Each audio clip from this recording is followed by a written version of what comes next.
L'empereur et son exil à Sainte-Hélène, Napoléon dans sa piscine finit son crêpe. Ah non, non, c'était avant, hein, le mariage, c'était avant qu'il aille à Sainte-Hélène.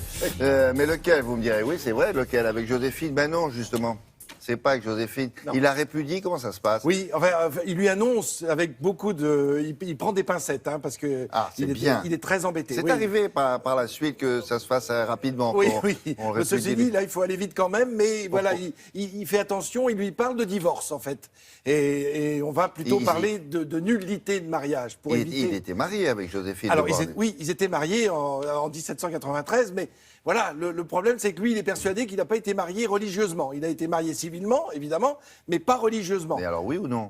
Eh ben, alors voilà, ben oui, Il y avait un cardinal, il y avait un alors prêtre. oui, il y avait effectivement un cardinal, c'était son tonton, Fesch, le cardinal Fesch, parce que la veille de son sacre en 1804, le pape qui est là, Pie VII, qui est là au moment du sacre, on va le voir dans un instant, lui dit, mais vous êtes sûr que vous êtes marié religieusement avant que je procède à votre sacre? Oui. Ah ben on n'est pas...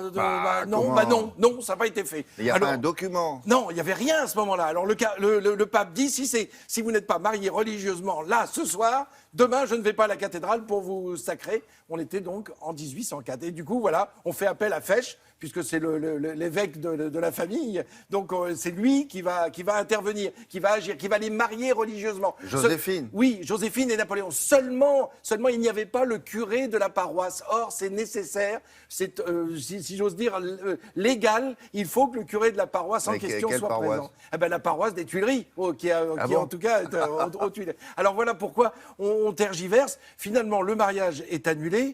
Parce que Joséphine ne lui a pas donné d'enfant, c'est surtout ça. Alors je vous propose de regarder des images. Là, d'accord. Voilà, c'est ça qu'il... Mais quand il la répudie, quel est le motif? Voilà. Il dit quoi? C'est pas un mariage religieux ou vous ne me donnez pas d'enfant? Vous ne me donnez pas d'enfant, je n'ai donc pas de successeur. Voilà le sacre on voit le pape à droite qui était assis, on voit Napoléon et Joséphine, évidemment, on est en 1804. Et c'est en 1809 qu'il annonce à Joséphine, au mois de novembre, qu'il cherche une autre femme, et ce sera celle-ci, ce sera Marie-Louise d'Autriche. Parce qu'en fait, il a fait faire des listes depuis déjà 2 ans, des listes de princesses qui pourraient correspondre à ce deuxième mariage. Et voilà le contrat de mariage avec Marie-Louise d'Autriche. Alors, il va sélectionner. 18 jeunes filles sont sur ces listes. Il faut qu'elles soient chrétiennes, c'est-à-dire soit catholiques, soit protestantes, soit orthodoxes même, hein, puisqu'il y a la sœur du tsar qui est sur la liste. Il y a une princesse de Saxe, il y a des Autrichiennes, bien sûr. C'est une liste politique, parce qu'il ne les connaît pas. Ah, absolument, il ne les connaît pas. D'ailleurs, quand ils vont se rencontrer pour la première fois, ce sera en France, alors que le mariage a eu lieu officiellement à Vienne. Et puis, quelques mois plus tard, va naître cet enfant. Voilà pourquoi Napoléon a dit et répété, je répudie, ou en tout cas, j'annule le mariage avec Joséphine parce que je veux épouser un ventre. Voilà, au moins, lui, il est à la fois maladroit. Alors, là, c'est un petit film d'époque, mais il présente le Napoléon II, enfin, en tout cas, celui que l'on surnomme, que l'on a nommé le roi de Rome au moment de sa naissance, au mois de mars 1811. Vous voyez que le mariage a eu lieu au mois d'avril 1810 et au mois de mars 1811 est né cet enfant. Qu'est-ce que c'est que ce film muet, là? Non, mais ça, c'est étonnant, un film d'archives, oui.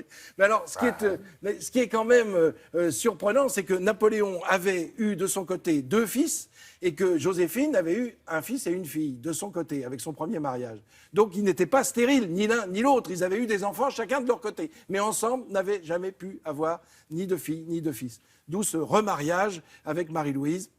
Il ne va pas l'avoir beaucoup, Marie-Louise. Elle parle français, hein, parce qu'elle parle 6 langues. Donc, elle parle un français un petit peu difficile, mais ils se comprennent. Ah ouais. C'est encore une Autrichienne. C'est encore une Autrichienne. Et finalement, c'est la petite nièce de Marie-Antoinette. Donc, une fois le mariage signé et fait, réalisé en ce mois d'avril 1810, eh bien, Napoléon aime de parler de Louis XVI comme étant son cousin.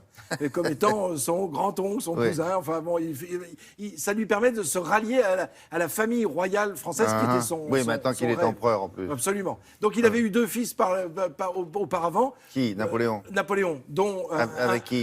Alors, une jeune femme qu'on connaît peu. Et en fait, son prénom, ça va être Léon. Il donne le prénom de Léon, c'est-à-dire la moitié de Napo Léon, à son premier fils. Et le deuxième, ça sera le Qu'est-ce fils. qui est devenu Léon? On ne sait pas. Ah ben il est devenu prince puisqu'il lui a donné des lettres Le prince Léon. Oui, Ah, alors Charles Léon en fait, bah, on lui donnait un prénom après. Et l'autre fils, c'était qui L'autre alors? fils, c'était le fils Napo. de Marie Walewska, donc on en parle beaucoup de cette maîtresse de Napoléon, Ah. et qui lui a donné un Et fils. Marie-Louise, il va la garder combien de temps? Eh ben, jusqu'à ce qu'il s'en aille, Ah elle sera encore là. C'est aux elle côtés qui de ira à Napoléon. Sainte-Hélène alors? Pardon? C'est elle qui ira lui rendre visite? Ah non, jamais. Non, Jamais. personne n'est venu lui rendre visite. Il était accompagné. Juste les médecins ont changé quand Eh il oui. était à Sainte-Hélène. Bon, merci beaucoup. Merci, William. Allez, au revoir, À à plus tout à l'heure. tard. Si vous habitez